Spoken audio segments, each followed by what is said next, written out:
Kita balas keburukan seseorang dengan sebuah kebaikan. Namun kebaikan inilah yang membunuh langkah kejahatannya. Baru rasa begini saja kamu bangga.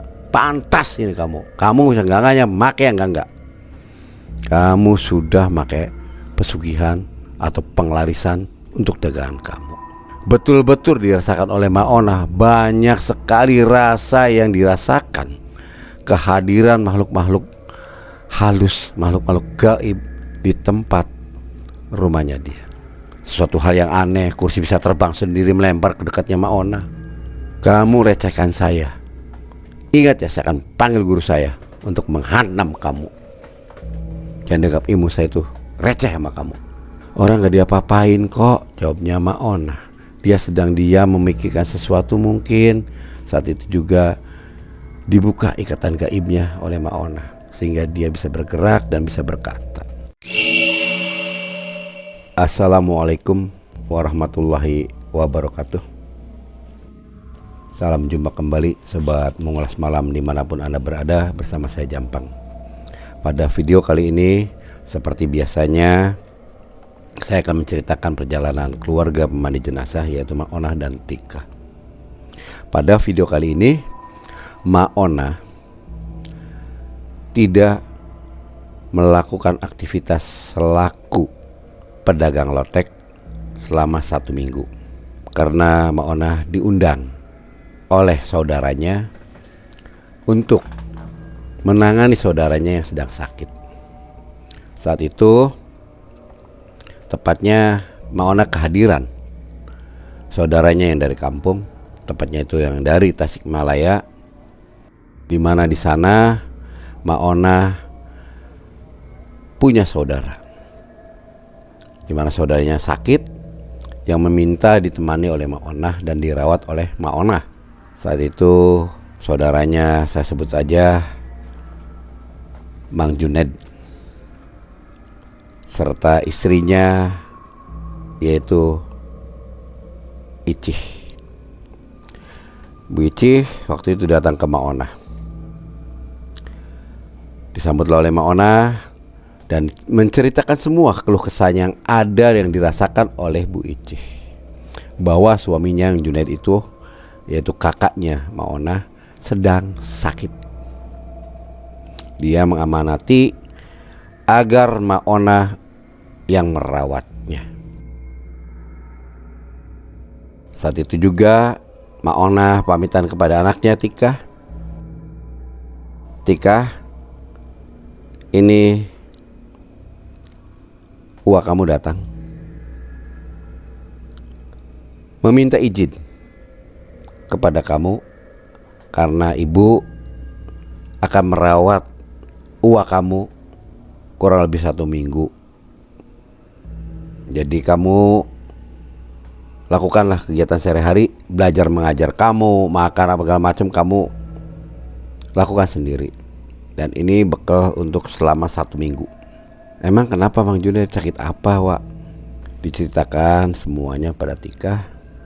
Keesokan harinya Maona bersama Bu Icih berangkat ke wilayah Tasik, di mana tempat Mang Juned itu sakit. Di Tasiknya yaitu di wilayah kaki Gunung Galunggung. Saat itu juga Maona merawatnya dengan tulus ikhlas, dengan teliti. Pada saat jumpa di sana, ngobrol-ngobrol semua apa yang dirasakan oleh Mang Juned diterimanya oleh Maona, serta diketahuinya, dan Maona merawatnya dengan baik. Saat itu juga ada salah satu ilmu yang Maona belum memilikinya, karena itu masih dirahasiakan oleh pihak keluarga. Salah satunya Mang Juned menurunkan ilmu kepada Maona, yaitu ilmu yang sangat dibutuhkan untuk ke depan, khususnya anaknya yaitu Tika. Begini nih Maona, kamu saya ajarkan cara mentransfer ilmu yang kamu miliki kepada anak kamu, biar anak kamu tidak capek. Dengan mudahnya itu nurunkan ilmu-ilmu yang sangat-sangat sekiranya si Tika kurang mampu melakukan. Karena kesibukannya dia, karena waktunya juga, serta usianya. Maona saat itu diajari oleh Mang Junaid cara mentransfer dengan baik. Diturutinya semuanya. Bahkan mencobanya. Maona dengan lapang dada ingin menurunkan sebuah ilmu kepada anaknya.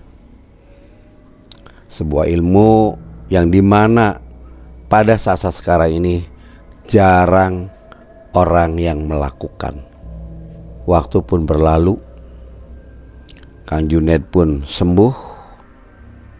1 minggu sampai 10 hari Maona di sana. Sudah waktunya Maona harus pulang karena sudah lewat 3 hari. Sekarang Kang Junaid sudah sehat walafiat. Sedia kala pun seperti yang harus dilakukan, apa yang dituturkan oleh Kang Junaid, saya akan melakukannya untuk anak saya. Di mana anak saya pasti akan membutuhkannya untuk perisai diri, cara penanganan terhadap orang-orang yang boleh dikatakan ingin berbuat jahat pada dirinya, serta bagaimana cara melawan secara halus terhadap orang-orang yang berbuat jahat terhadap dirinya.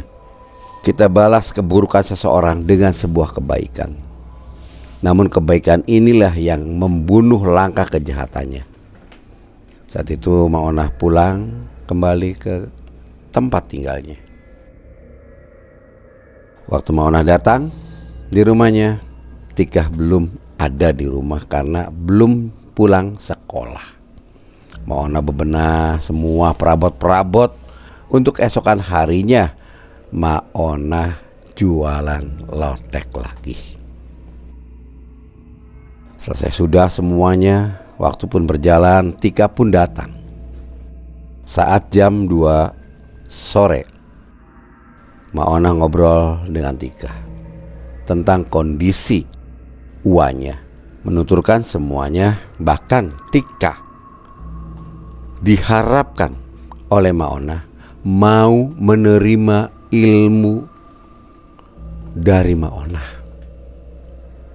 Karena Tika anak yang solehah, yang nurut pada orang tuanya, manut saja karena jelas ini ilmu yang bermanfaat, ilmu yang berguna untuk kepentingan orang banyak. Diterimanya dengan ikhlas oleh Tika.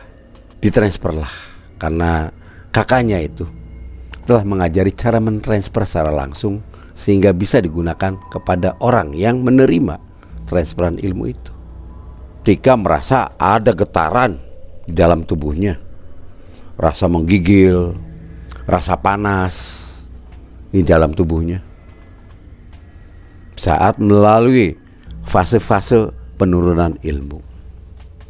Kurang lebihnya waktu berjalan 45 menit saat pentransferan ilmu yang dilakukan oleh Maona. Saat itu juga Tika yang dari tadi merasakan getaran-getaran hawa yang panas dan hawa yang dingin mengeluarkan keringat. Wajahnya banyak keringatnya. Pentransferan ilmu selesai. Keesokan harinya Maona dan Tika pergi ke pasar untuk berbelanja seperti biasa, menyiapkan semua kebutuhan untuk para pelanggan, khususnya pelanggan lotek.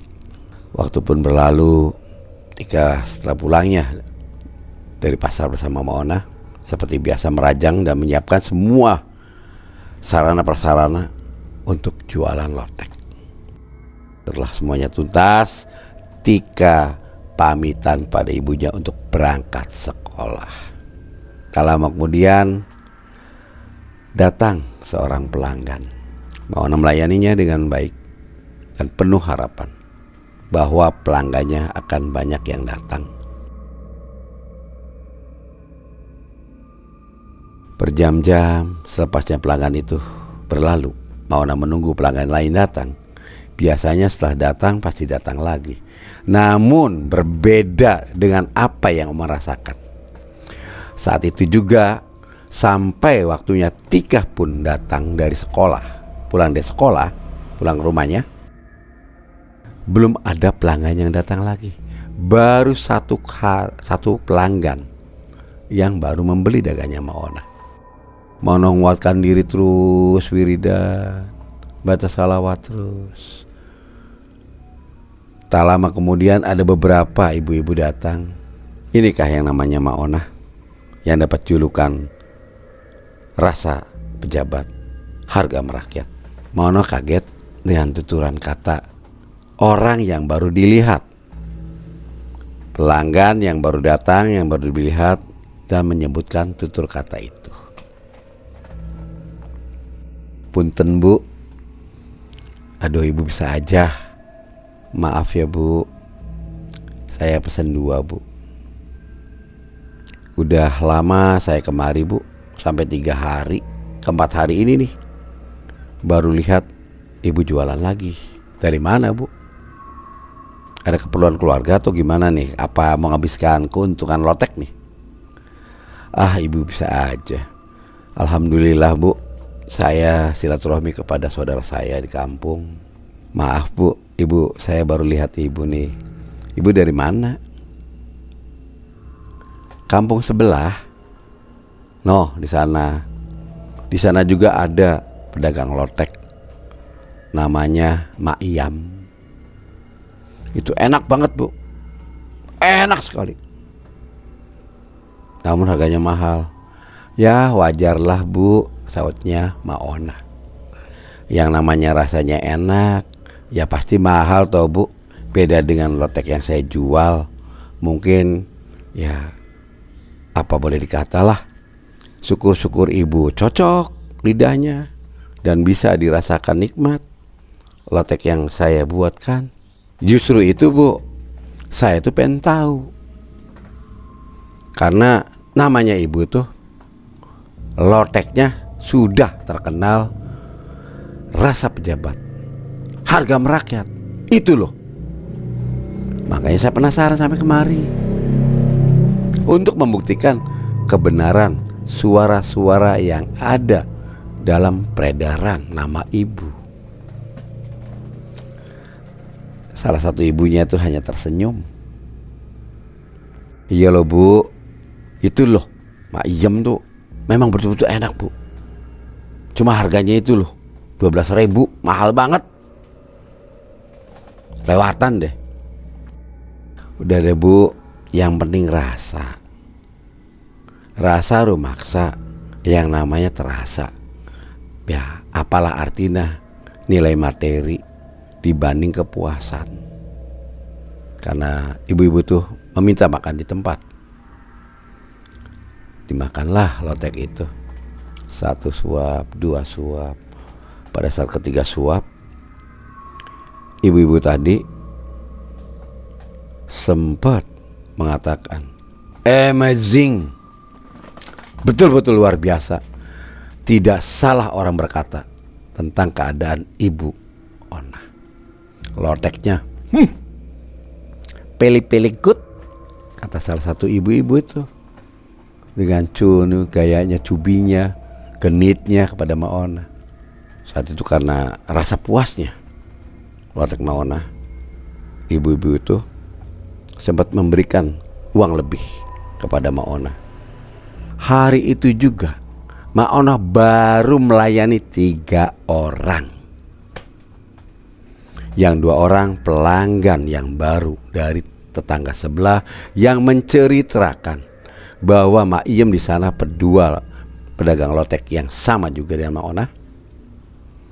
Harganya 12.000, namun rasanya di bawahnya Maona. Namun Maona hanya bersyukur, menikmati nikmat syukur yang diberi sama Allah.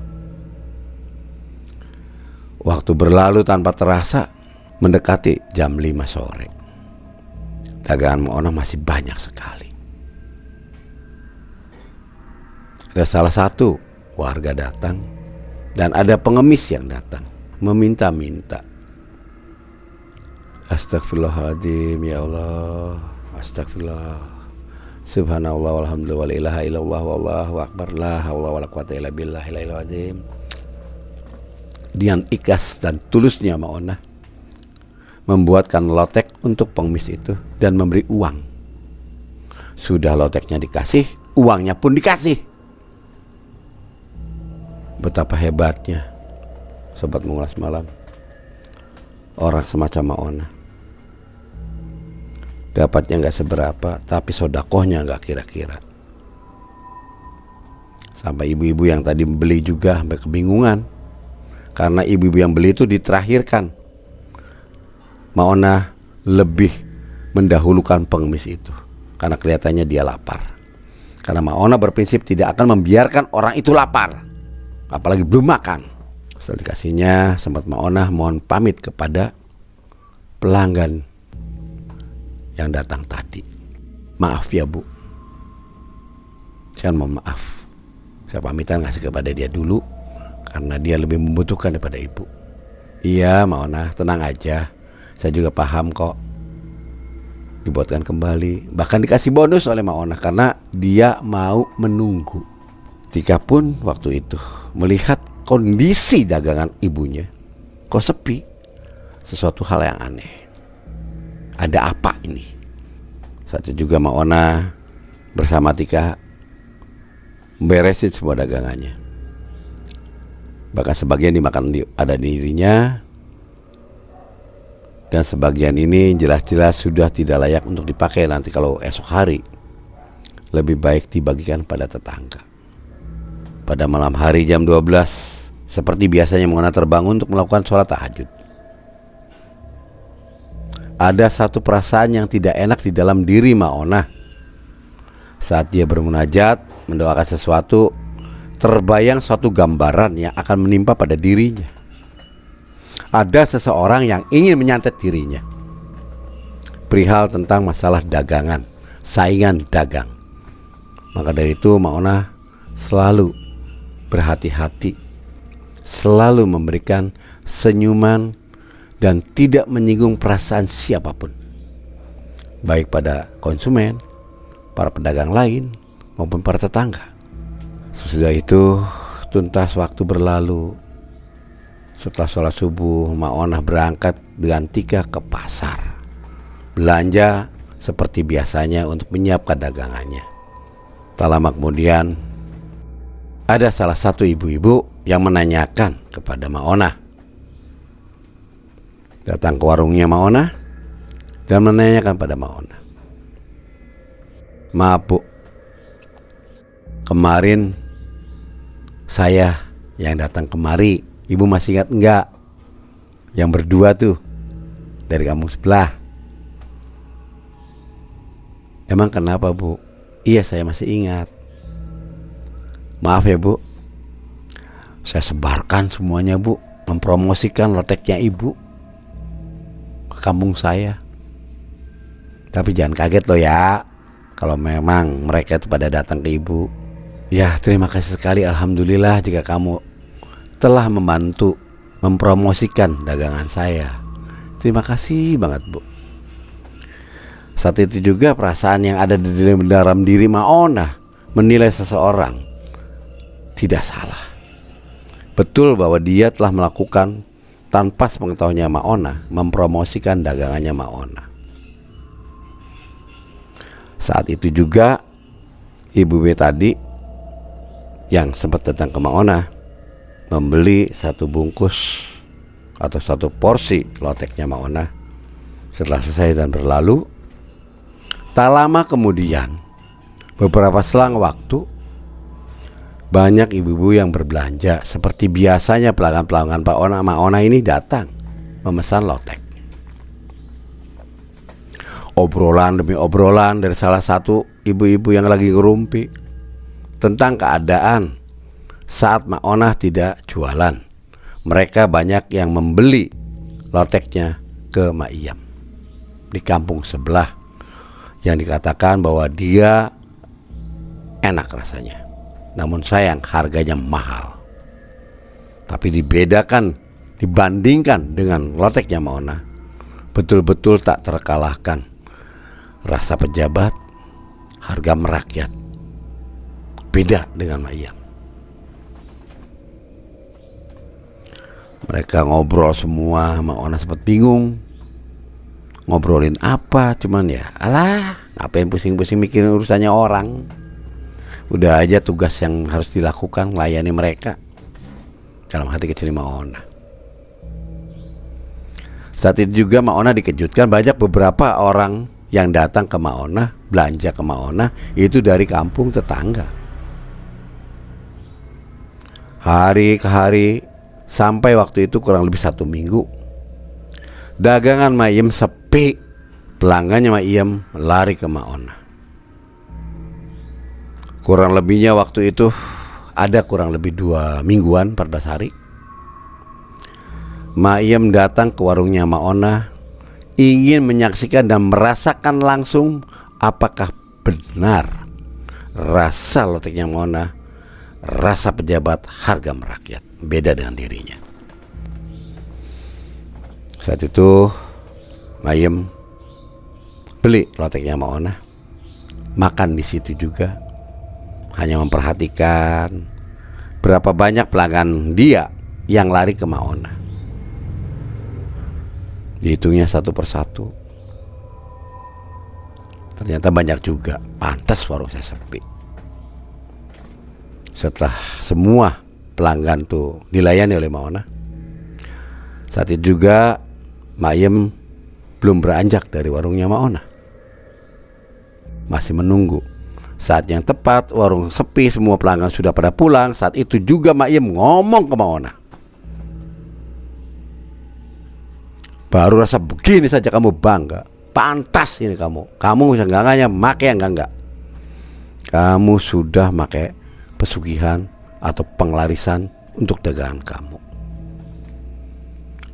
Pelanggan-pelanggan saya pada lari ke kamu. Kamu jahat.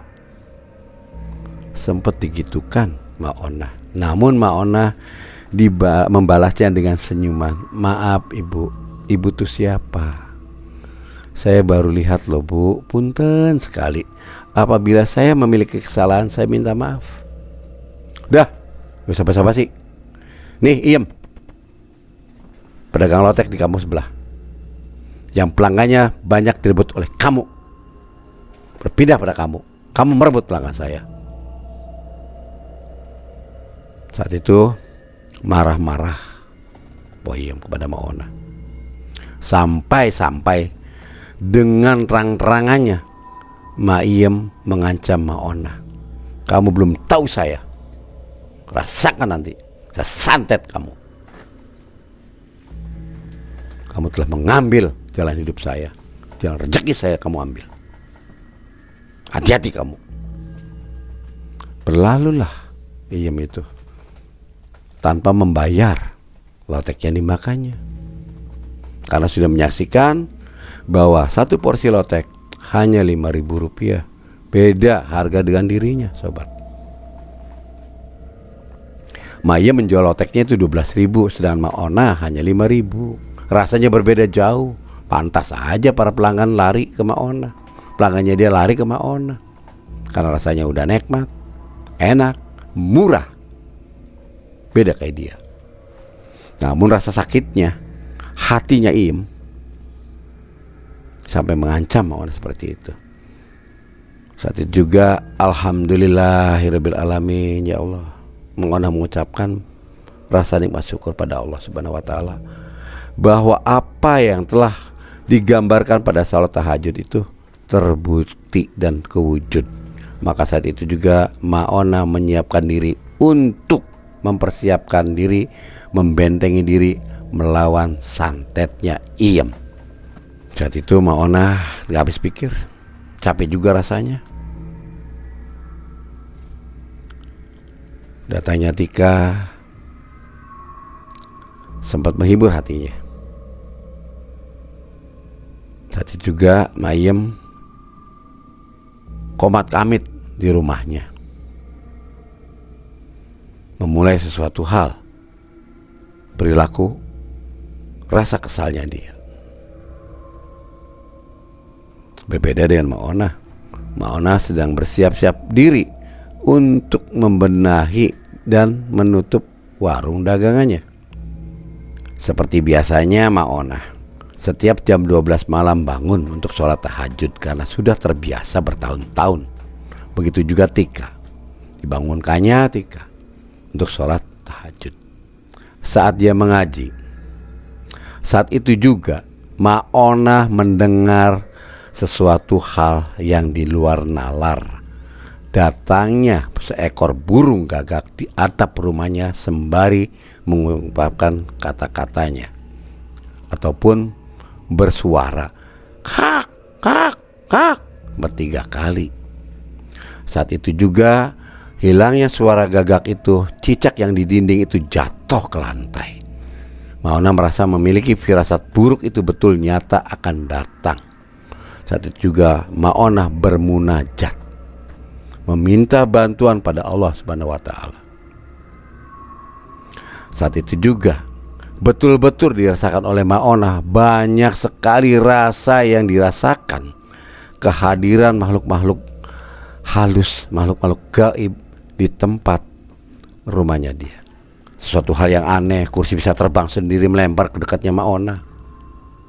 Bahkan gelang bertebaran, gelas pun melayang, sampai teko yang biasa untuk minum itu jatuh mengarah ke arah Maona. Namun yang anehnya di situ pada mental semua, seakan ada perisai yang menghalangi Maona, sehingga tak satu benda pun bisa menyentuh Maona. Saat itu juga Maona meminta kepada Allah Subhanahu wa taala agar orang yang mengirim perbuatan jelek kepada Maona ataupun yang menyantet dirinya, dia diberi satu hidayah agar dia insaf. Hari itu berlalu. Setelah sholat subuh, Maona seperti biasa melakukan aktivitasnya, berbelanja dan menyiapkan untuk dagangannya. Hari demi hari dilakukan oleh Mayam kepada Maona, ngirimi santet-santet. Namun Maona dibalasnya dengan kebaikan. Ya memang boleh dikatakan ia merasa sakit karena pelanggannya pada lari kepada Maona. Namun kalau kitanya sadar diri, kita harus bercermin diri, karena emosi dan jengkelnya bahwa pelanggannya semakin mengurangi, akhirnya ia dengan kebiasaannya dia, karena dia bisa melakukan menyantet, maka menyerang Maona dan mengancam Maona. Betul-betul dibuktikan dan dilakukannya berhari-hari. Semakin penasarannya Iem kembali datang ke warung Maona, bahkan langsung mengancam di banyak orang. Kamu recehkan saya, ingat ya, saya akan panggil guru saya untuk menghantam kamu. Jangan dianggap ilmu saya itu receh sama kamu. Ingat ya. Saat itu juga Maona hanya diam, senyum. Astagfirullahaladzim. Masya Allah bu, sabar tuh bu, gak usah marah-marah bu. Namanya rezeki itu sudah ada yang ngatur bu, Allah yang ngatur. Ibu kalau melihat saya jualan di sini, harga yang saya jual, saya kalau pengen kayak ibu itu paling 2,5 porsi baru bisa dapat 1 porsi dari ibu jual. Itu loh bu. Mungkin karena murahnya mereka gak punya uang belanja di saya. Saya tidak merebut pelanggan ibu. Pelanggan ibu sendiri yang datang kemari.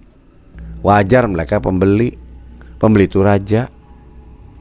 Nah bagaimana kita menghormati mereka agar mereka tidak lepas berlangganan ke kita. Maaf ya bu, kalau saya punya salah, mohon maaf lahir batin bu. Tutur kata Maona. Namun beda dengan Mayem. Mayem semakin marahnya sama Abu, sampai meludahi mukanya Maona. Astagfirullahaladzim. Setelah diludahi Maona, la haula wala quwata illa billahil azim. Mungkin ini pantas ya bu, saya terima. Tapi belum tentu Allah menerimanya atas perbuatan yang ibu lakukan pada saya. kasar saya menerima, mungkin halus saya belum tentu menerima. Ingat loh Bu, tutur kata itu Maona melontarkan pada Iem karena sudah kelewatan. Karena prinsipnya Maona tidak pernah mencari musuh, tapi kalau ada musuh pantang lari, dihadapi sampai tuntas. Betul juga waktu itu, setelah berlalunya Iem dari posisi ke Maona, Iem menghampiri gurunya, menuturkan semua apa yang dirasakan sama dia. Akhirnya gurunya tidak menerimakan seorang muridnya dilecehkan oleh orang lain. Dengan bangganya diri karena ilmunya merasa lebih tinggi, keesokan harinya datang ke tempatnya Maona, di mana Maona jualan. Seakan karena baru lihat, dianggapnya adalah pelanggan baru maupun orang yang baru hinggap di Maona. Saat itu Maona menanyakan pada beliau, "Maaf Pak, Bapak dari mana? Baru lihat loh Pak kehadiran Bapak kemari." Namun Maona memiliki firasat bahwa ini gurunya Ma Iem yang ingin mengantam Maona habis-habisan dan ingin mengadu ilmu sama Maona. Namun Maona menghadapi karena situasi dan kondisi dia sedang berjualan, sedang mencari nafkah, sedang jihad di jalan Allah. Maona pantang lari dan tidak ada rasa takut. Takutnya hanya pada Allah semata. Saat itu juga gurunya Iem ngomel-ngomel yang gak enak kepada Maona. Sampai-sampai tunjuk tuh Maona, "Keluarkan semua ilmu kamu. Kamu telah melecehkan saya karena kamu berkata telah melerai semuanya. Mengapa murid saya itu tidak ada apa-apanya? Coba buktikan." "Astagfirullahaladzim Pak, masa orang baru ketemu mau bertengkar, salah saya apa? Udah Pak, daripada gitu minum dulu lah biar tenang hati Pak. Habiskan loteknya Pak. Ayo Pak, tenang sabar, gak usah marah-marah. Toh semuanya bisa dikompromi Pak. Semua masalah ada penyelesaiannya. Jangan pakai emosi Pak, kurang baik. Emosi itu setan, perbuatan setan. Karena nafsu." Saking keselnya Maona, kan ditunjuk-tunjuk terus, saatnya Maona membalas. Cukup sekali tudingan sama Maona. "Ingat Pak, di atas langit ada langit. Jangan merasa Bapak paling pintar. Ingat itu. Kesaktian itu milik Allah. Segala ilmu itu milik Allah. Kamu bukan siapa-siapa di mata Allah. Kalau kamu udah sombong, sombong itu sama aja dengan perbuatan iblis." Saat itu Maona melontarkan tutur kata yang tajam kepada gurunya Pak Iem. Saya sebut saja gurunya itu namanya Husein, Abah Husein, si Raja Santet. Itu julukan dia. Terasa penghinaan dari Maona, tidak terima. Saat itu juga Abah Husein menyerang Maona secara keilmuan, tarung goib. Maona diam, gurunya Pak Iem juga diam. Tarung mereka dalam diam. Namun satu hal aneh, ada beberapa pelanggan yang datang melihat kejadian Maona diam, dan orang yang baru dilihatnya.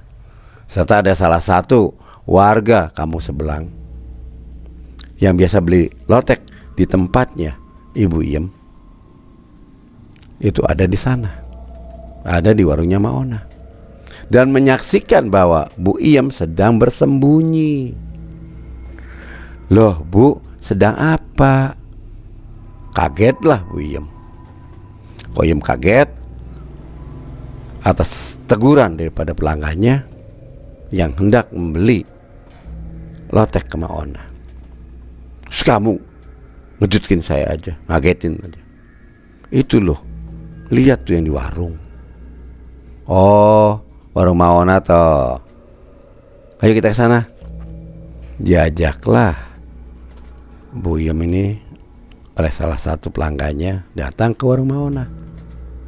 Saat itu juga Iem kaget lihat gurunya diam, seakan-akan mematung tanpa ada gerakan apapun. Dan Maona seperti biasanya hanya mengumbar senyuman kepada para pelanggan dan siapapun yang berhadapan dengan dirinya. Iem datang melihat gurunya seperti itu, tak berkutik tak berdaya, telah dilumpuhkan oleh Maona. Semakin murkanya Iem. Kamu apakan guru saya? Langsung tanpa basa-basi, Iem langsung menuding Maona, memaki-maki Maona. Orang gak diapa-apain kok, jawabnya Maona. Dia sedang diam memikirkan sesuatu mungkin. Saat itu juga dibuka ikatan gaibnya oleh Maona, sehingga dia bisa bergerak dan bisa berkata. Hanya pita suara dari gerakan untuk mengucap dikunci oleh Maona, sehingga tidak bisa mengeluarkan kata-kata. Seakan-akan gurunya itu bisu. Waktu itu ia mengajak gurunya pergi dari tempat Maona. Yang tadi pelanggan datang tuh agak keanehan lihat kejadian yang ada, namun ditepis oleh Maona seakan-akan tidak pernah ada terjadi apa-apa dan tidak ada peristiwa apa-apa. Dilayanilah pelanggan tersebut sampai selesai dan mereka pulang. Saat itu juga Maona menyiapkan diri untuk lebih waspada akan adanya datang kembali serangan-serangan balik. Karena dagang sudah habis, Maona pun siap-siap membenahinya. Dan dibantu oleh Tika seperti biasa. Waktu berlalu, malam pun tiba. Saat itu juga mulai dari Isya, Maona tidak beranjak istirahat. Maona terus melakukan permohonan perlindungan kepada Allah Subhanahu wa Ta'ala agar diselamatkan dari segala mara bahaya dan segala urusan yang hal nyata maupun hal gaib, yang tampak maupun yang tak tampak, karena Allah Maha segalanya. Maona memasrahkannya. Waktu cerita berlalu kepada Tika, Tika pun membantunya untuk melakukan sesuatu hal. Saat itu juga datangnya serangan-serangan yang mendadak kepada Maona, dan Maona tak segan-segan sudah ketiga kalinya diperingatkan, bahkan didiamkan. Namun ini kurang ajar, dibalaslah oleh Maona dengan tujuan untuk menyadarkannya. Saat itu juga secara gaib perang keilmuan antara Maona dengan Po Iem, yang dibantu Po Iem itu dengan gurunya. Namun karena kekuatan Po Iem itu belum seberapa ilmunya, gurunya saja bertekuk kakuk, apalagi muridnya. Saat itu terhempaslah Iem sampai meninggal dunia. Keesokan harinya, karena gurunya berkata sudah tak berdaya, dibuatnya Iem korbannya. Saat itu juga Maona meminta maaf pada Allah, bertobat. Saat sholat subuh berlalu, Maona seperti biasanya melakukan kegiatannya berbelanja untuk menyiapkan dagangannya. Saat semuanya rampung seperti biasanya, saat itu juga ada salah satu warga dan pelanggan yang biasa beli di tempatnya Ma Iem memberitahu ke Maona bahwa Po Iem meninggal dunia. Karena satu-satunya orang di situ yang memandikan jenazah adalah Maona, khususnya untuk perempuan, maka tugas Maona lah yang untuk memandikannya. Saat itu juga Maona menutup warungnya setelah melayani seluruh pelanggan, Karena Maona harus melakukan tanggung jawabnya, melaksanakan tugas memandikan jenazah. Saat setibanya Maona di rumahnya Poyem, tangis dari sanak saudaranya pun tak terbendung atas meninggalnya Iem. Saat itu juga dipandang oleh Maona saat Maona memasuki rumahnya. Iem menangis merintih, meminta maaf pada Maona atas perbuatan dia yang salah dan keliru.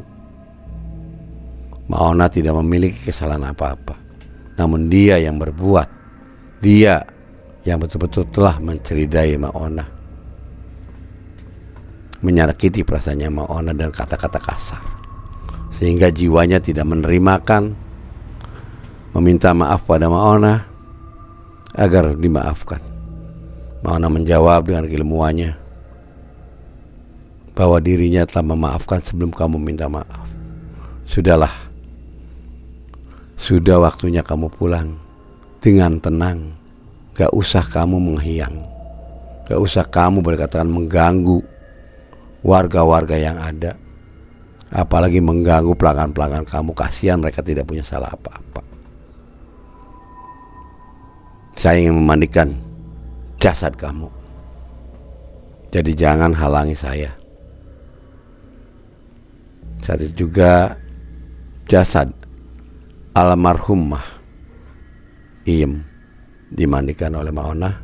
Sebelum dimandikan, berbiasa Maona selalu berdoa, memanjatkan segalanya untuk kelancaran dari prosesi pemandian jenazah. Alhamdulillah tidak ada apa-apa. Saat itu juga jenazah dibawa ke dalam kembali untuk dikafani.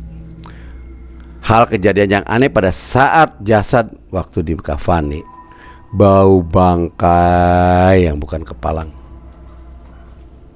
Seluruh ruangan dan di luar pun orang-orang yang bertajiah mencium kebusukan. Bau busuk yang menyengat, seakan-akan menunjukkan kebusukan perbuatan jenazah, perbuatan dari almarhumah Iem. Maona berdoa agar dilerainya semua dan dimaafkan oleh Allah Subhanahu wa taala. Alhamdulillah, tak lama kemudian berselang waktu, aroma bau pun hilang, jenazah pun segera disolatkan. Setelah disolatkan, segera dikebumikan. Saat itu juga Maona hadir dalam pemakaman jenazah almarhumah Iem. Selamat jalan sahabat, selamat jalan. Semoga kamu tidak salah jalan. Mohon maaf apabila saya telah menyakitimu, karena perbuatanmu lah, itulah yang kamu terima. Ucap hatinya Ma Iem pada saat meninggalkan pusaran almarhumah Po Iem. Sampainya di rumah, seperti biasa, mandi segala macam dan menyiapkan kembali dagangannya, karena dagangannya ditinggalkan tadi. Dan tak lama kemudian beberapa pelanggan datang, sempat merumpi juga ke sana kemari ibu-ibu. Waduh, sempat nyeletuk juga kepada kepada Maona. Po Iem udah nggak ada saingannya juga ya Maona. Aduh, bersaing saat itu wajar. Namanya persaingan itu untuk kemajuan, bukan untuk kemusyrikan. Mohon ibu-ibu cermati. Apabila saya berkata salah, saya mohon maaf ya. Apabila tutur kata saya menyakiti hati kamu, enggak kok Bu. Satu persatu semua langganan sudah berlalu. Bahkan pelanggan-pelanggan yang biasa beli di Empo Iem, semuanya datang ke Maona membeli loteknya Maona. Hari itu juga dagangan Maona habis. Alhamdulillah barakallah, Maona mendapatkan rezeki yang banyak, tidak seperti biasanya. Ayam sudah tidak ada. baru beberapa saat peristiwa pertikaian dengan Maona. Namun apa boleh dikata, kehendak Allah berbeda. Mungkin itulah jalan hidupnya Po Iyam. Walaupun Maona merasa membela diri karena dia yang teraniaya, tetap Maona selalu meminta maaf. Meminta maaf pada Allah atas tindakannya saat sholat taubat dilakukan 2 rakaat oleh Maona. Tika pun terheran-heran ke orang tuanya melakukan sholat taubat. Ada apa? Tak lama setelah tuntasnya sholat dan wiridan, Maona menceritakan kepada Tika bahwa Mak Iyam sudah meninggal dunia. Innalillahi wa inna ilaihi raji'un. Kasiannya Mak. Siapa yang menebar angin, dialah yang menuai badai. Itu kan Mak? Iya Tika. Tapi ya maafkanlah orang yang belum meminta maaf apabila dia telah melakukan kesalahan pada kita. Ikhlaslah, pasrah sama Allah. Ya Mak, alhamdulillah Tika selalu menjalani amanahnya Mak dan selalu menjaga. Karena cerita semuanya tuntas kepada Tika anaknya. Seperti biasanya Maona melakukan kegiatannya. Seperti itulah sobat Mengulas Malam dimanapun Anda berada. Episode kali ini Maona tarung dengan tukang santet. Saya mohon pada sobat Mengulas Malam, ambil hikmah di balik cerita ini. Ambil yang baik, buang yang jeleknya. Jadikan panutan dan tuntunan. Apabila ini berguna untuk kalian, mohon sebarkan baik-baik dan sebanyak-banyaknya kepada teman-teman kalian, agar bisa berguna untuk mereka-mereka semua. Saya akhiri cerita ini. Wabil taufiq wal hidayah. Wassalamualaikum warahmatullahi wabarakatuh.